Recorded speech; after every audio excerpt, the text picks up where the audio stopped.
Hello, everybody, and welcome to the music rating, ranking, and reviewing podcast that we like to call Music Meltdown, in which we rate, rank, and review any artist's discography, songs, really whatever musical topic comes to mind.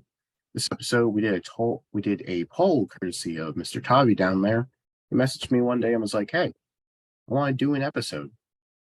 I was like, "Okay," and I did a poll. He gave me a lot of 80s artists, so I ran with that. And the Eagles. The poll was for Eagles, George Michael and Wham, New Order, Talking Heads, and Talk Talk. And by a bit of a landslide, Talking Heads ended up taking it. Mark then messaged me because I put out a sign-up sheet and just sort of artist suggestions, and he put Talking Heads on there. And he said, if you want me aboard, I'm happy to join. So here he is. My experience with Talking Heads is honestly fairly minimal.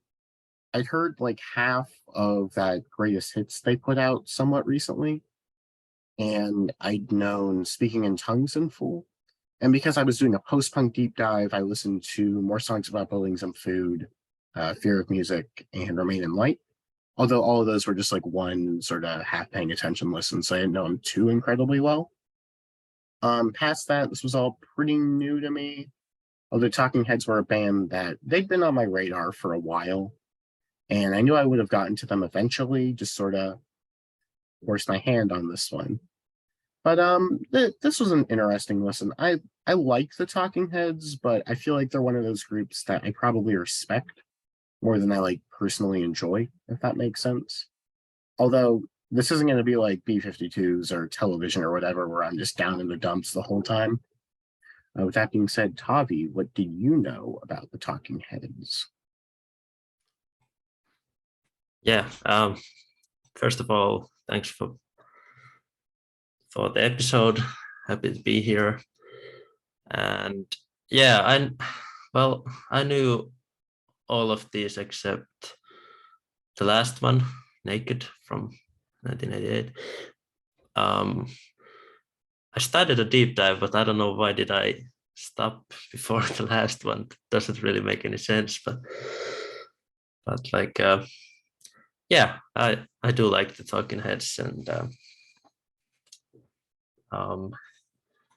yeah, just a very influential band, and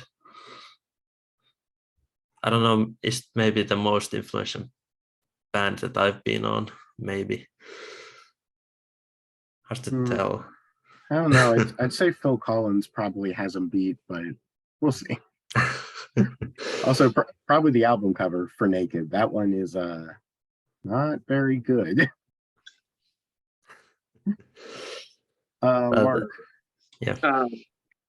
My experience with Talking Heads goes back to 1978 when I first heard the song Take Me to the River. And at the time I was listening exclusively, well, almost exclusively to progressive music, but that song just, it lit something in me. It made me kind of change my perspective in what I was listening to. But I didn't really become a fan until 1980 with the Remain in Light album. And that really opened up a whole world for me. They became my favorite band after that. And they were throughout the 80s and into the 90s. I was very crushed when they broke up. And I was angry at David Byrne for a lot of years. I only recently got to the point where I could forgive him for destroying my favorite band.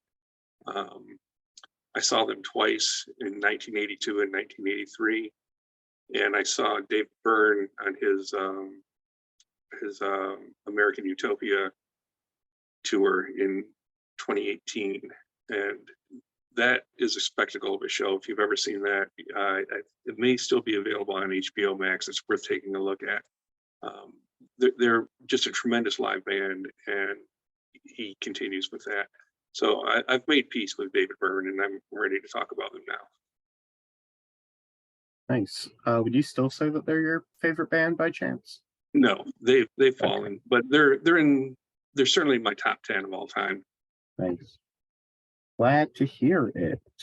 Kind of part of my point in doing this was I just wanted to get everybody from the community that we're in to sort of talk about their favorites. So it's nice to get the offset that you have a lot of passion about this group. You're gonna have a lot more than me, but we'll get to that later. I'll go ahead and kick things off here. Number 8, not necessarily what everybody would expect, but I don't think anybody's going to be upset with this choice. I have True Stories. I don't think that there's a ton to say about this record overall. At this point, the band had mellowed out a good bit. Any of the sort of punk edge that was kind of on their earlier work is gone by this point. It's very clean cut, and I'm not saying that that's a bad thing. As you'll see, I quite like their pop era, but I just don't get anything from most of these songs. I also feel like Burn is holding back a bit vocally, which at some points might be better. I won't lie, Burn can get to a point where he does annoy me sometimes with his vocal performances. But I feel like on this, it's too far in the other direction where he's playing it really straight, very, I don't know, for lack of a better term, bland on this record for me. And I just sort of miss his sort of eccentricities and whatnot. Despite that, I do really enjoy the song Dream Operator, and I thought City of Dreams was a decent song as well. But past that, I just found most of the other songs boring overall. The fact that Radiohead influenced Radiohead surprises me because I'd take any Radiohead song over that one. But it is what it is. Overall, I have this record at 2.5 stars. It's okay, but I mean, they definitely have much better than True Stories. So, number 8. Nice. Did I miss your score, or did you say 2.5. It's just okay. that? Yeah. Well, I have a bit higher all these albums than Adrian, but I don't think people are gonna be too happy with my number 8 placement. No. And it's gonna be Talking Heads 77. It's gonna be my last spot. I do enjoy this album quite a bit. I think it's a good album. I don't know, there's something about like a lot of these songs. I'm reading these titles and I'm like, I can't remember how this song go. Maybe I haven't listened this enough, but and I guess the songs doesn't make a that big of an impact for me. A lot of them just went by. These are quite short songs, and I think this is perhaps the most maybe the most important album they kind of have. I guess whatever they do, the first, like, I don't know which who sounded like this in 77. Maybe I just don't know, but like I think they kind of already has their own sound and influencing a lot of bands, like new wave bands in the 80s, and there's an artiness to their music also. Maybe this is more kind of has this low-key feeling to this album, and I guess my favorite song is maybe the obvious Psycho Killer. I think it's a classic song. I like the ending to it, like I don't know, can you call it a guitar solo? I'm not sure, but it's very cool. And Pulled Up is a great song too. I like the fast like guitar fills on it, and the first song, Uh-Oh, Love Comes to Town, is very catchy also, very fun. Yeah, I do think this is a good album. Maybe their most important, like I said, I don't know, it could be like Remain in Light or something like that too. But yeah, so 3.5 for the debut album, number 8. Okay, my number 8 is also the same as Adrian's. I am not a big fan of True Stories, and it followed Little Creatures, which to me was also a bit of a disappointment. We'll get to that later. I was really hoping for a big turnaround with True Stories, and instead it's probably their only album that I just do not like very much at all. I give that one also 2.5 stars, which is up from 2 stars, which it had been most of my life. I re-listened recently this last week. I've boosted it a little bit. You know, it starts out with Love for Sale, which has got a great guitar riff. And I thought, wow, okay, this can be a guitar album. This would be cool. And then it goes into Puzzle and Evidence, which is my favorite song on the album. They just went full gospel on that one. And then after that, it just drops off. Wild Wild Life is okay, but the rest of the album, I just really don't like anything on it. So best I can give that is 2.5 stars. I don't know if you know, but this album is actually, it was made to go with the movie that they made called True Stories, which was David Byrne ego project, where they he spun off this community in Texas based upon tabloid stories, where you have these people that you would read about in the National Enquirer back in the 80s that you'd read these stories and they can't be true. Well, he posited that suppose they really are true, and made this quirky movie with these quirky songs in it. And in the movie, the songs were sung by the characters. At least we were spared that on the album. But the album was just a big disappointment for me. The best I can give it is 2.5 stars. And that's really an improvement over the last 40 years for me. Bernie was not expecting that much agreement on the start of it. That's nice, though. I do kind of get why Tavi likes it the most. Probably their smoothest, if you will. Sorry about that. Number 7 for me, kind of surprised this was nobody's last. I have Naked. After True Stories, the band kind of went back to that world music sound that worked really well on something like Speaking in Tongues or Man in Light. And it's better, but I think it's still pretty lacking overall. Notably, it's pretty inconsistent all across the record, with the first half definitely having all of the best songs, my favorites of which being Blind, Mr. Jones, and Ruby Deer. Most of the songs then are just kind of disinteresting.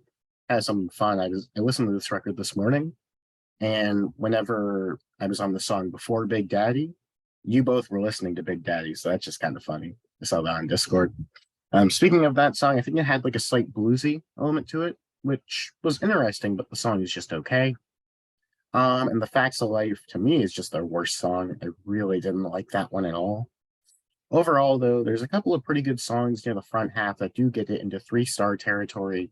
I think it's a decent record, but there's plenty of just miscellaneous or unnecessary material here. So 3 stars for Naked. Nice. I have that same album now, Naked, number 7. Yeah, I guess it's their world music influence is coming strong here, and I know year prior Byrne did the Last Emperor score with Not Alone, but he won an Oscar for it, and I haven't seen the film, unfortunately. I need to see it. It's been on my watch list for years, honestly. But like a Bertolucci film.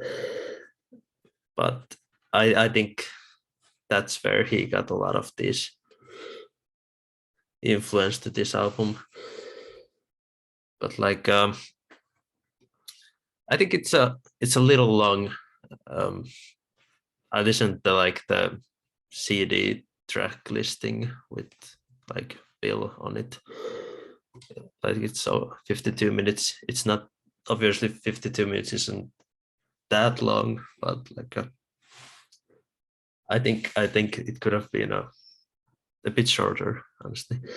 But yeah, I think they chose the album singles very well.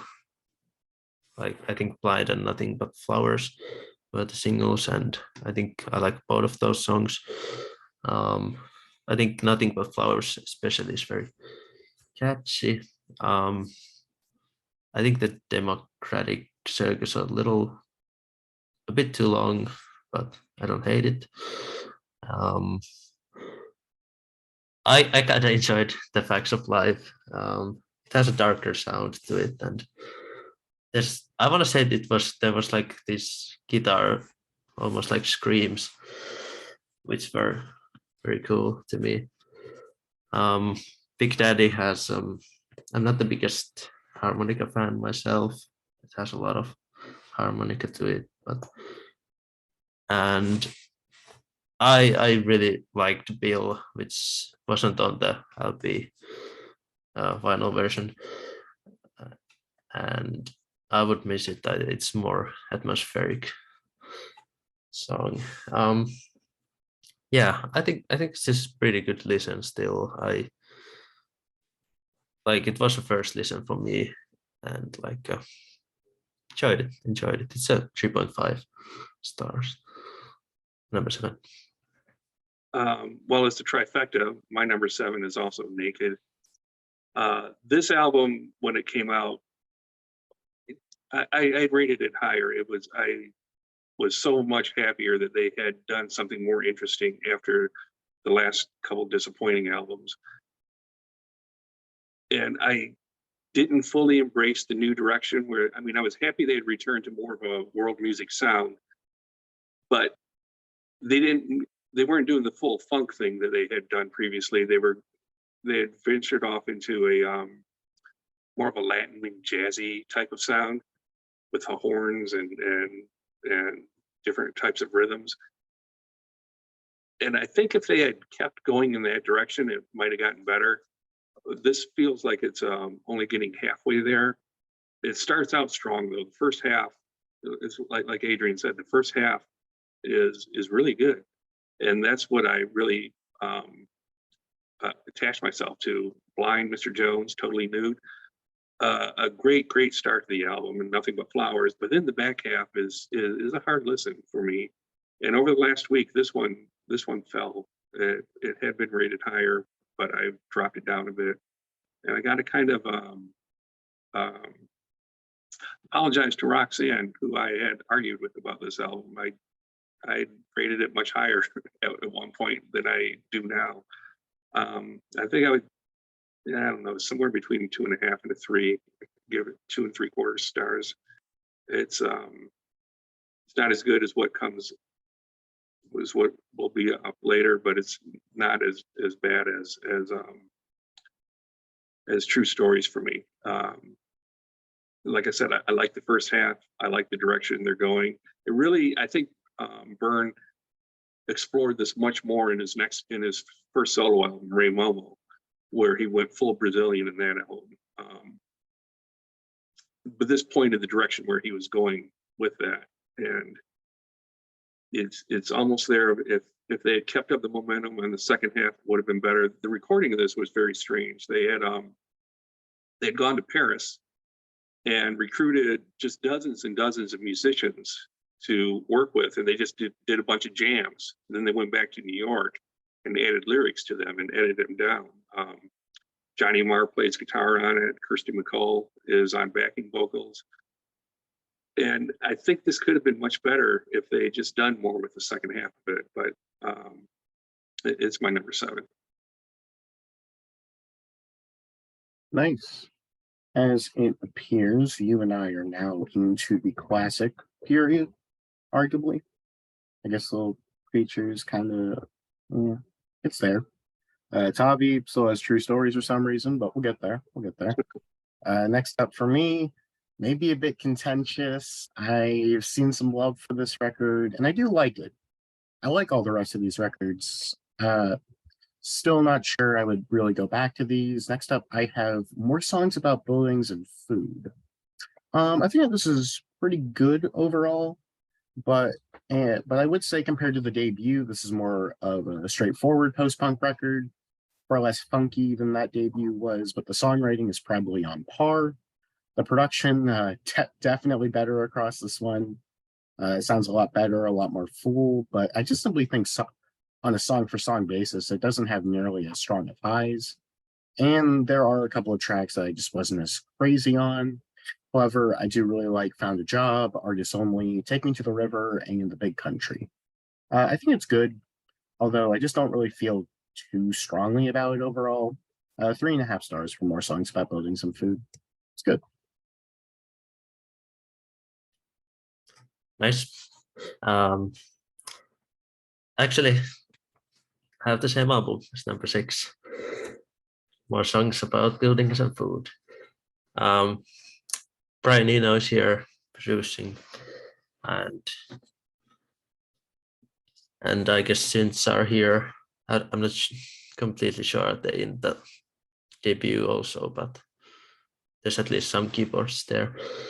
And yeah, I guess I like it more than the debut. I guess perhaps not as groundbreaking because it's not the first one they did, but I just find it a little bit more memorable overall. Then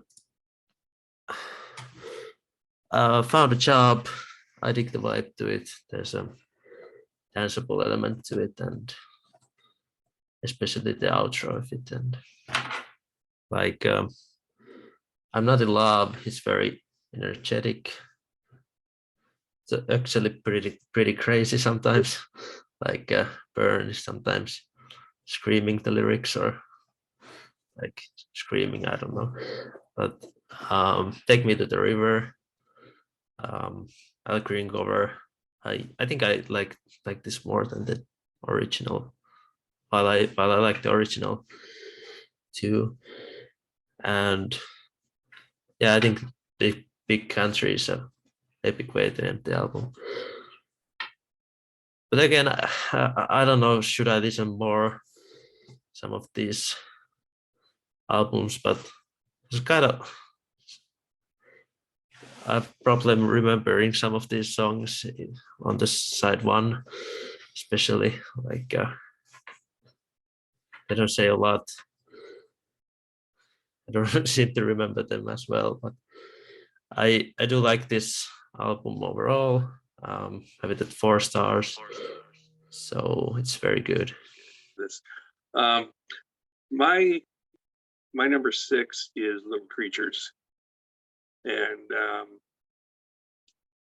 this album, when it came out, it was shocking to me.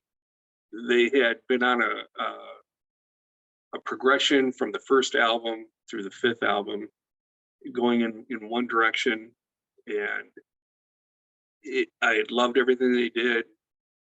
And then they came out with this album where they just abandoned everything they had been doing and went in a totally different direction. They recorded what was basically an ordinary pop album with David Byrne quirky lyrics to it. But other than that, it was something that just about anybody else could have done. And it was a huge disappointment for me. I've come to like it a little more over the years. I never hated it, but I've never been able to fully embrace it. I've gotten to like it a little more. I give it 3 stars now. It does have some really good songs on it. The Road to Nowhere is a great song. I just love that one. And The Lady Don't Mind is a tremendous song. The singles, And She Was, is okay. But after that, it gets kind of boring to me. It's just ordinary. It's ordinary music that any other band of the era could have done, and it wasn't what I wanted. They had been hitting my sweet spot so consistently, and then they just went off into left field. And I felt when this album came out, I didn't give up on them, but it definitely affected our relationship. So my number 6 is Little Creatures. Okay. Yeah, that's not too crazy. That's my number 5. I was expecting to like it more, actually. I was kind of let down a little bit by this one. And because of that, it's a bit weird for me to rank. I feel like half the record is some of their best material overall. I think it's some really great pop music. However, the other half is just really dull. As mentioned before, this is their most outright pop record, even compared to Speaking in Tongues. This one is just really breezy, very just enjoyable pop. Despite that though, Perfect World, Stay Up Late, and interesting that you brought up Road to Nowhere as a highlight because I wasn't crazy about that one. Those songs are just kind of all right to me. Despite that, I think Angie Was is an incredible pop song, just really great hook, really strong melody of it. Give Me Back My Name and The Lady Don't Mind are also pretty good. In the back half, I really loved To Walk It Down. I wanted to like this record more because I think that it might be their best sounding record to me. I think that just everything's crystal clear, everything's really just gorgeous sounding to me. But it's just on a song for song basis, which is kind of how I've been reviewing them. It just lacks a level of consistency, and that's going to hold true for all of their records to me, which is unfortunate. But I mean, it's how the cookie crumbles. I still have this at 3.5 stars. It's a good record. Little Creatures.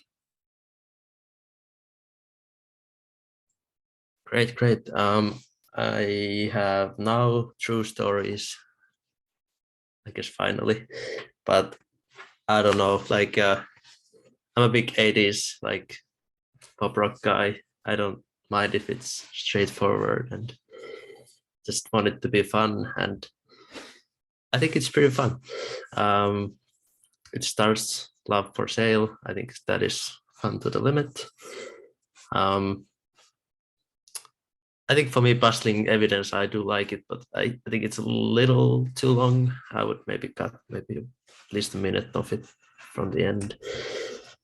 But like, I think Wild Wild Life is one of the catchiest Talking Head songs there is. I absolutely love it. Then Radiohead has these big synths on it. Dream Operator is a bit softer. I kind of like those softer songs, and yeah, and City of Dreams is a great at the end. So I do enjoy this a lot. I think it's a good listen overall, and yeah, it's I don't know if I would live the time and see the evolution of the band, would have been more disappointed with this album, probably. I don't know, because I don't know it. I don't think it brings anything new back to their stuff, but it's just enjoyable for me. So it's gonna be 4 stars. My number, I forgot where we are. 5. Yeah. So Mark, your number 5. My number 5 is Talking Heads 77. And I really like this album a lot. It's only number 5 because the 4 other albums are so great. I did not know this album when it came out. I discovered it after I really became a Talking Heads fan in the latter half of 1980. I went, as soon as I bought Remain in Light, I ended up going to the used record store in Ann Arbor and picking up the 3 other previous albums, and just sat and listened to them all the time. This one was always my least favorite of the 4, but it's still a damn good album. My biggest criticism of it is the production on it. It's got such a bright sound on it. It doesn't feel even, and that's not to say you don't hear the bass, because the bass does come through, but just the overall mix it's very, very bright. It's like, you know, having the lights on too loud. But it's got some great songs. I think it's more backloaded than front loaded. The second half of it, you know, it's got Psycho Killer, of course, Pulled Up, the book I read, Don't Worry About the Government. So you have to stick with it. You know, on first listen, I would sometimes not make it all the way through, but once I started listening to the whole thing, I just loved it. And today I would give this album probably 4 stars. And it's really, it shows where they were going. It's like a proto Talking Heads. You know, it's not what they became, but it's just a great start. And I love this album, but everything what came after it just turned out to be so much better. So 4 stars, Talking Heads 77. Okay. Get your pitchforks out. Number 4 is Remain in Light. This is a very tricky record for me to assess. I've heard it twice now, and I've gone back to some songs. I've tried to like this one. I do like it. It's a 3.5 stars. It's good. I just don't really understand the rapturous praise, I suppose, for this record. I think it starts out pretty great with Born Under Punches, and I think the first half of that song is really good, but there's an additional 2 to 3 minutes that just go nowhere. Once in a Lifetime has an amazing chorus, but I get nothing from the verses. Like I don't know. I think the back half actually has my favorite material here. Houses in Motion is awesome. I think the Overload uses its 7-minute runtime really wonderfully. I like the experimentation, and I think that there was a lot of cool ideas across the album. I just think that rarely it tends to reach a level to where I end up loving it or that I'm fully engaged with the songs. I have the same issue with Fear of Music. This one more so because I have it lower. I have it at 3.5 stars. I think it's good, but to me, I think perhaps Eno was maybe doing a bit too much. You'll see. I don't necessarily always love Brian Eno as a producer, and I feel like on these records, maybe there was a bit too much going on, a little bit too many ideas on the pot, and just didn't quite get everything onto tape as it should have been. Although I know I'm very much in the minority upon that opinion, so it is what it is. Number 4, Remain in Light, 3.5 stars. Yeah, I get it. It's definitely not for everyone, and I guess you need to be in certain mood maybe for it too. But my number 4 is already discussed. It's Little Creatures from '85. I'm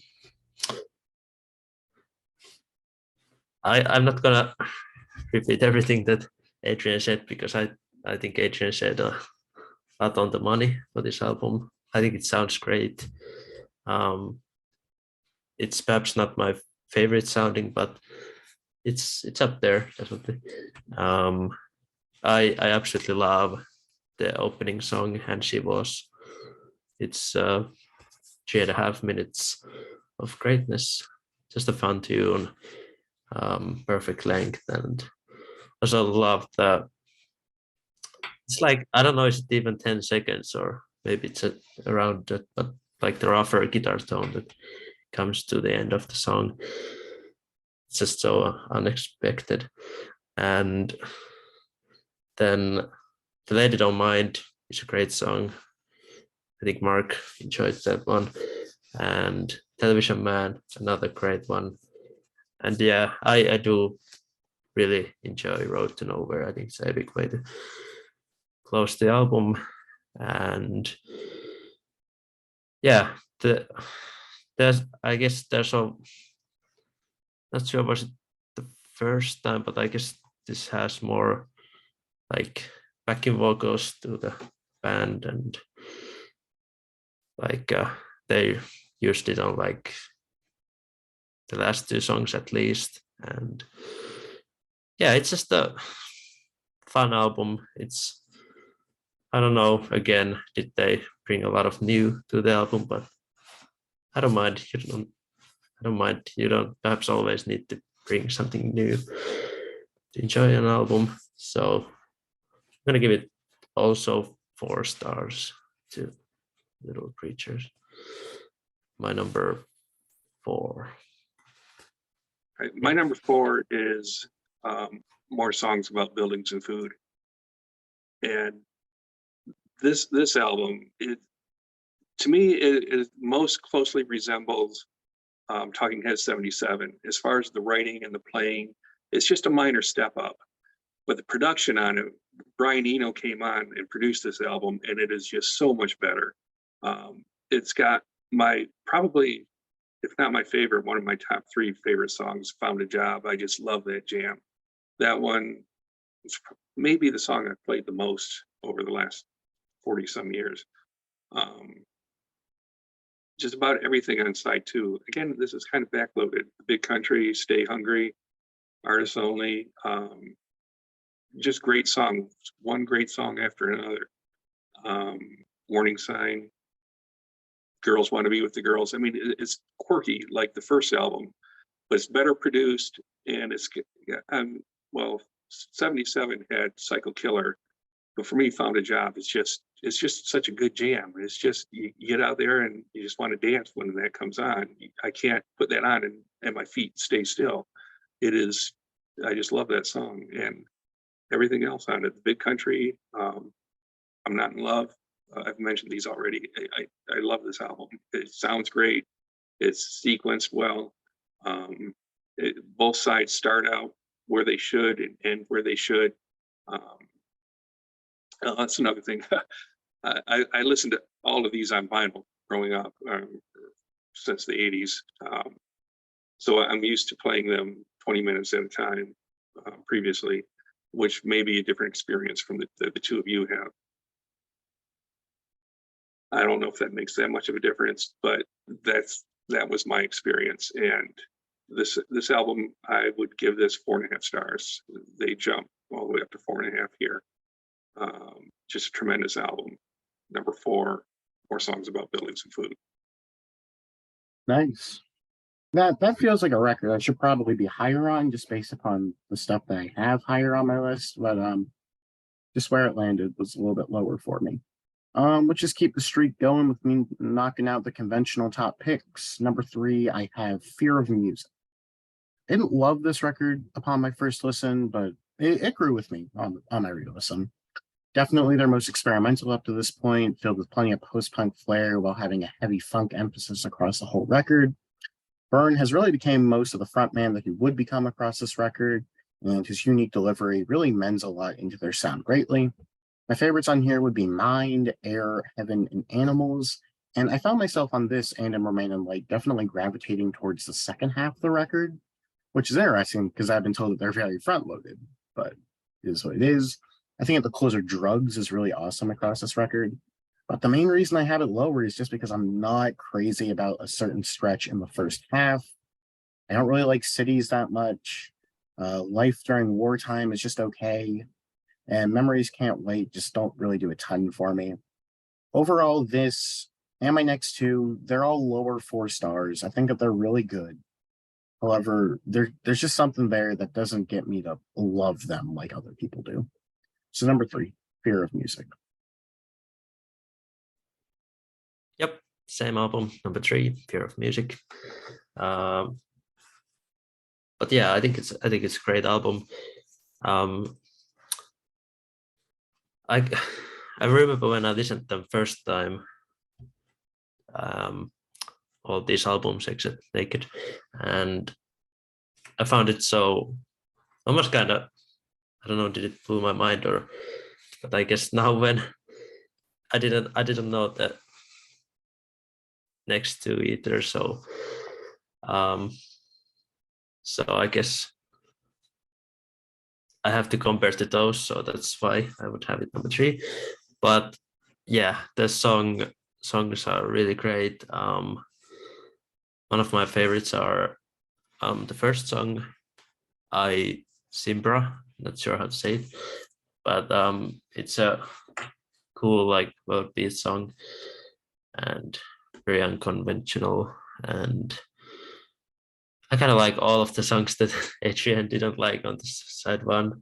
Cities, Life During Wartime, I think that's very danceable, at least it makes me move, and it has like catchy, I think there's synths on it, and the Memories Can't Wait is a bit of a heavier song, and my favorite of the album is Heaven, which is I don't know, it almost kind of surprised me it's my favorite because it's definitely not the catchiest, but like something about it, the vibe to it, and just maybe even the lyrics. I think I guess I've not heard too much songs that have this sort of discussions about heaven. but like, but yeah, there's I like pretty much all of these songs at least a bit. So yeah, it's a great album. 4.5 stars for Fear of Music. Well, we have a trifecta here. My number 3 is also Fear of Music. This album, I didn't catch it the first time around when it was released in '79, and I heard Life During Wartime on the radio a few times, and that was it. It wasn't until I did my deep dive in the latter half of 1980 that I finally realized that this is that it existed, and B, that it was really good. And I'm more in agreement with Tavi here. I like the songs on the first half, Zimbra, Cities, Life During Wartime. I love those. Those are just all such great danceable jams, and they're quirky. I mean, Zimbra, I don't know if it even says anything. It's just sounds and words and rhythm. But Cities and Life During Wartime they create an atmosphere, a cityscape, a soundscape. And I've often thought that Life During Wartime, well, let me back up. I kind of got into the Clash at the same time I was getting into the Talking Heads. And to me, Life During Wartimes is the American equivalent of London Calling. I see those two existing in the same universe happening at the same time. And I don't know anybody else that ever felt that way about it. But to me, those two, they describe the same thing going on across on different sides of the Atlantic. The back half is what keeps this album from being 5 stars for me. I love Heaven. It's a beautiful song. I didn't understand it at first, but it's a sarcasm is what it is. It's David Byrne being sarcastic about people's conception of what heaven really is, because nobody knows. Nobody who's been there has come back to tell us about it. Animals is funny. That's probably their most humorous song. Electric Guitar and Drugs. For me, it's definitely front loaded. The back half is not something that I always listen to when I played it, but it's still a great album. 4.5 stars. Nice. I don't really know how I'm going to defend this. The number 2 is Speaking in Tongues, which the debut is my favorite Talking Heads record. So, sorry, Tavi. But yeah, this was definitely my expected winner coming into this, but sliding at number 2. And that's not for me to say anything bad about Speaking in Tongues. It's just that I ended up feeling that another record was slightly more consistent. Anyways, unlike the previous 2 records which I talked about, I think this record is pretty front-loaded. Burning Down the House is an incredible opener. Fun fact, there's a cover version with Tom Jones and the Cardigans that I've heard is terrible. I have not heard it though, so lucky me.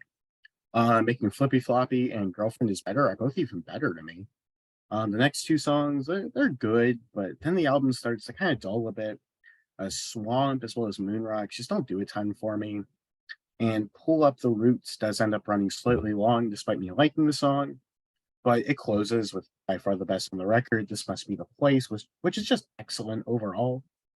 It's hard for me to really justify this at my number 2, because I do feel like if I'm going on a slightly objective front, which, mind you, there is no objectivity within reviewing music, but if I were to try and state that a record is better than another, I would probably say that this is their most complete, their most impactful record, and just their best overall statement.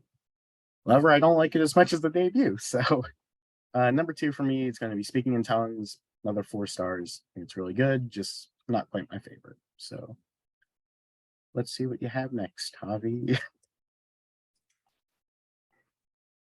Well, it's gonna be the same album as well. Speaking in Tongues, number 2. Just a really enjoyable album. I love like the sound of the album. I think it's produced so well. Brian Eno is not here, but obviously I have a Brian Eno album higher, but almost it's like I don't even miss him.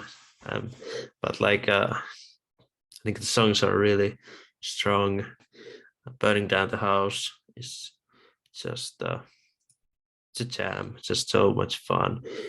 Girlfriend is Better is also so great, and Pull Up the Roots, and my favorite Talking Head song has always been This Must Be the Place, and love the mood of the song, and it just kind of floats by, and just I always love listening. It's probably would be maybe my, not sure, but maybe my top 10 songs of all time. Love the song a lot, and I have like an 80s CD pressing of the album, so I usually listen to that. So it's a bit shorter than what Spotify has, and honestly, I don't listen to it a lot in Spotify. Maybe some songs, but like usually a CD listen for me. I'm struggling. I like which score I'm going, but something is gravitating now to give it 4.5, even it's so close to 5 stars still. But yeah, it's a great album, definitely, and it's my number 2 Talking Heads album, Speaking Tongues. Is it a trifecta? We will see now. It is. It is.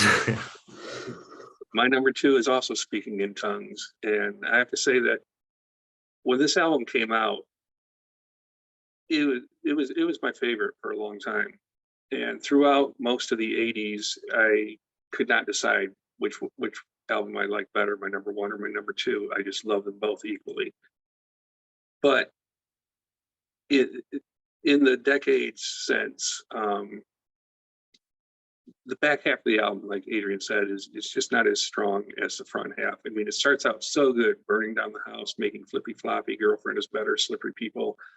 I think Making Flippy Floppy is, if it's not Found a Job, then Making Flippy Floppy is my favorite song. Is those two are just neck and neck. They're just so funky, and I just love this album. I give it 4.5 stars, but it loses its energy in the back half. Swamp is okay, but then Moon Rocks and Pull Up the Roots don't do much for me. They're what keep this from being a 5-star album, because This Must Be the Place is a tremendous song. It was unexpected, you know. It doesn't really, to me, I don't think it really fits the album, but it's such a great song. I'm glad it's there. It just doesn't have the same feel as the rest of the album, but it saves the back half of it, so it deserves to be there, and I'm glad it is.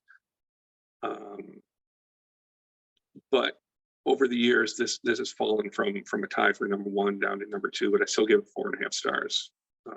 Speaking in Tongues. Nice. All righty. Now I gotta try and justify this number 1 pick. Probably one of my weirdest number 1s in a while. But anyways, Talking Heads 77. I don't know what it was. I just thought that this was a really cool album. I think that it's a great showcase for all the eclectic influences that they later draw from. You have elements of funk, punk, pop, dance, and they just all sort of blend into the sound of the record in a really interesting way. The highlight here is just the absolutely killer bass lines and significant key parts. They're really what pull all these songs together for me. Uh-Oh, Love Comes to Town is a really great opener. Tentative Decisions are significant also. I do think that this album kind of lacks identity track to track, notably in the front half, although I just really like the sound, which I'll admit, the production on this record is not great. It's a very thin, it's pretty lifeless. Honestly, it kind of sounds a bit limp. It doesn't really elevate the songs any, but it's just sort of presenting them in a really direct manner. And for me, I like that. I think that it lends it to having a unique sound. But my two favorite cuts on the record were "Don't Worry About the Government" as well as "First Week." I don't really get "Psycho Killer." I know the "Stop Making Sense" version is the one that people love, but I don't know. I wasn't crazy about the studio version. And I also thought the closer pulled up. It was good, but I didn't love it. As I mentioned before, I think the thin sound of this record is really cool. It really lets you tell everybody's individual parts better across here. And I think that it's really interesting. I still have this at 4 stars. I think it's really good, but I don't know. I just didn't quite get into Talking Heads as much as I was hoping to. Although I thought that this record was just really interesting and really unique for them as well, because they never did anything that's really like this. I mean, all of their other records, you can kind of, for lack of a better term, pigeonhole in some ways. Like More Songs About Building and Food is the pop, not the pop punk, the post punk. Fear and Music is the funk. Remain Late is like the experimental one. Speaking in Tongues is the pop one. You could really call all the later ones the pop ones. I feel like this is really the best blending of everything that they would end up doing later on. So that's why it's my number one debut. Talking Heads 77, 4 stars. Nice. Obviously we have a little difference, but it's okay. It's definitely okay. Like I've seen that quite high usually in lists, so it being high makes more sense than being my bottom. But I have to give it to Remaining Light. I guess Fear of Music did a little explosion in my head, but this just kind of, it's just a what an experience I had with this album, and I guess still do. And so many styles going on, and so much experimenting, but still, it's still dance has some sort of danceable elements sometimes to the music, and I remember the songs quite well. And well, Once in a Lifetime is the most famous one here, and yeah, it's a fantastic song. I get the what you said, Adrian, about the verses can maybe, I don't know how to, they're like kind of a talking to the verses, and I do like the verses. Yeah, It's okay. I'm crazy about that. You can just call me out for it. It's all good, man. The chorus is very catchy. I agree with that. I do like the verses too. They're kind of funny lyrics to it. And yeah, Born on the Punches is awesome. Great Curve and Overload, and I guess I could mention all of these songs, but honestly my favorite song is, well, Once in a Lifetime is really close, but my favorite song is I don't know how much people like this song. Obviously this is a respected album, so maybe it is, but Listening Wind, I've always thought that is amazing. Just kind of blew my mind, and just obviously it's not as catchy, but like I don't know, it's just we're experimenting a lot in that song, and it's just very atmospheric, and always have a great time listening to it. And yeah, this is almost kind of, I don't know what happened between like this and the next one, Brian Eno leaving, but like yeah, but it's just a fantastic work he did on this album. But I do like also that they went to the pop direction too, so I'm not complaining. But yeah, Remaining Light is my number one, and it's a 5 stars for me. It also Mark's number one.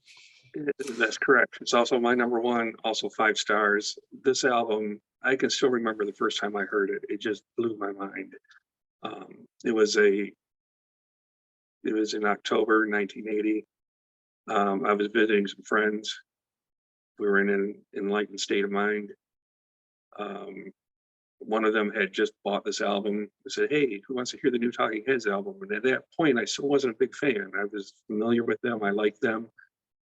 And this album, they put this album on the turntable, and it just blew me away. It changed everything I thought that music was or could be. I'd never heard anything like it, and nobody was making this kind of album and releasing it in the U.S. at that time. They drew heavily from Fela Kuti, the African performer, but who knew Fela Kuti? I mean, a few hipsters or whatever they would have been called back then, were aware of that. I'd never heard of him. Nobody I knew had heard of him. This was just all brand new stuff. It was unimaginable. And excuse me. I like to think of this album as a thinking man's dance record, because every song on it, especially on side one, is danceable. It's just rhythm and rhythm built upon more rhythms. It just takes you and moves you. The lyrics on the first side, it's not about the lyrics. People will sometimes talk about, well, what does this mean? What does that mean? Well, it doesn't really. What difference does it make what it means? It's the feeling. It's the sound, what it does to you, moving you, that really makes this album special. Then on the second half, it gets into more. The lyrics get much better on the second half. Songs "Houses in Motion," "Seen and Not Seen," and "Listening Wind." I love that song also. This is an album where the second half is just as good as the first half, maybe better. I could never decide. I always played this one all the way through. This wasn't an album where I would put on one side or the other. I always played it all the way through. Once in a Lifetime was really the outlier. I mean, that's now the most famous song on the album. Is the one you're most likely. But at the time, that was just weird. It was crazy. Nobody had ever written a song and played it like that. I would put that on to show people, just to freak them out. Say, this is what music can be. You've never heard anything like this, and you never will again. I'm sorry to say, I can't really listen to that song this much anymore, because that's the one that I have overplayed. I did that to myself. But it just blew me away. There was nothing like it at the time. And there hasn't been much like it since. Other bands have gotten funky. They've embraced more of a global sound. There's more rhythm. The 80s was a lot of dance, but nobody did it like this. And this, to me, is just an amazing, truly amazing album. 5 stars for Remain in Light at number 1. Lovely. Yeah. I wish I got it. I mean, I wouldn't even say that. Like, I get why people love it. It's just not really my thing. Maybe not a direct comparison, but I also don't love Bowie's Berlin late era, which I know isn't like a direct thing, but maybe I just don't love Brian Eno that much as a producer. His best work was definitely in Roxy Music, so it is what it is. That being said, though, any closing remarks on Talking Heads? Do you have anything, Tavi? I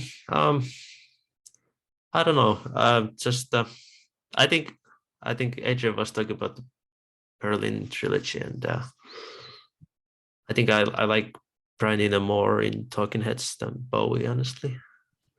And I guess with those albums, there's sometimes they'll have like those ambient parts that last quite a bit of time, and I think they perfectly did the experimenting in Talking Heads and still made it catchy and danceable sometimes, and just a fun to listen to, honestly. So it's a perfect blend in Talking Heads of their experimenting, but still has some poppy influences and funk or whatever. But yeah, I obviously really enjoy Talking Heads. And honestly, I tend to listen to more of Talking Heads songs than full albums, but now listening again this, I'm kind of like should listen even more of their full albums. Absolutely. I just want to comment for a minute about their productivity from October of 1980 through March of 1982, which is an 18-month period during which they released Remain in Light. In February of 81, Burn released with Brian Eno, My Life in the Bush of Ghosts, which is just an amazing album. In summer of 81, Jerry Harrison released The Red and the Black. October of 81, Chris France and Tina Weymouth formed their side project, the Tom Tom Club, and released their first album. December of 81, Burn released the Catherine Wheel, soundtrack album to a dance production. And then in March of 82, they released the name of this band is Talking Heads, which is a 2-album live set. In that 18-month period, they released 6 albums. It was just incredible. For a fan like myself, it was just, it was like every day was Christmas. There was something new coming out all the time, and it was all tremendous stuff. Those are all great albums. Some of the best music that I still listen to this day. It was a very satisfying time to be a Talking Heads fan, let me say that.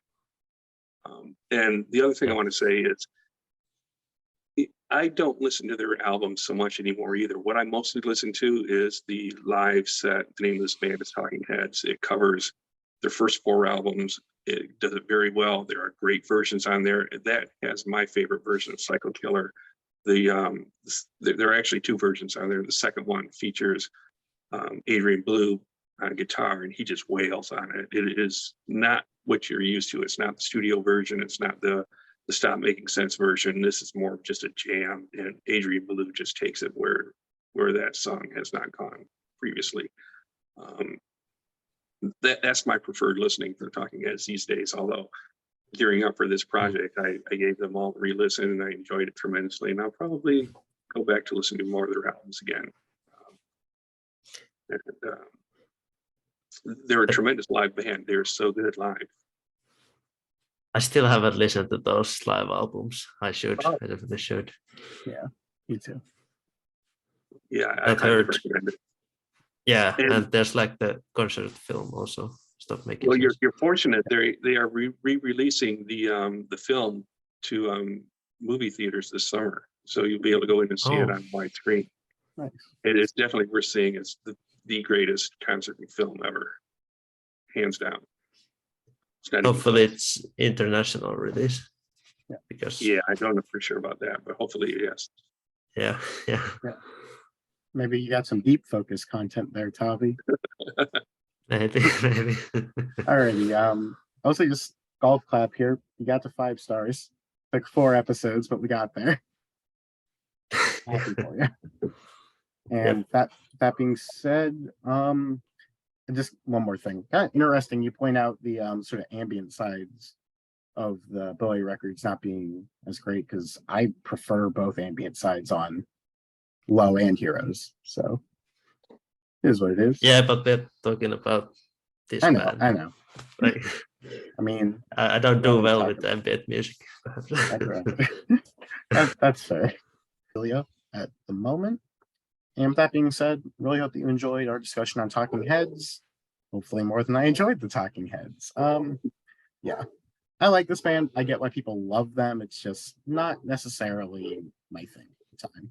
So that being said, once again, I really hope you enjoyed, and you have a great one.